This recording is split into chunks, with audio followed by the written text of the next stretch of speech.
انا عن والدي اللي يقول عندي سياره. هاي بي ام اكس 6 بس باعوا العينه شباب 2015. طبعا للعلم والاطلاع العينه مو ميل شاشه، باعوها من يتعدى على الرقم بس باعوها. باوع شوف شلون يكبر الرقم، بعض راح يصعد على الاثنين. ليش هيك؟ ليش يعني ليش يعني عينه شاشه؟ ليش باع هاي باع هاي. شوف هسه هنا من راح ابغى ازهلكم احترق وبصلك.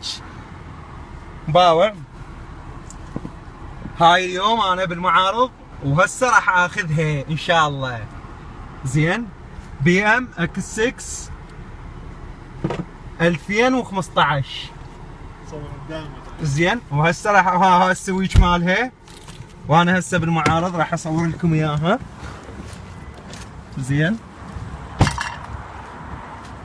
هاي البي ام الاكس 6. الله لا يوفقكم بحق محمد وال محمد، خذيتوا فليساتي كلها. ليش يعني هيك تشوفون هيك سيارة؟ ليش؟ خاخ باع البتشم. باع طبعا للعلم والاطلاع هذا اللايت يتغير لونه. زين هذا الويل كاب مالها. هاي بالنسبة للجنطة مالتها. وتحياتي لكم شباب.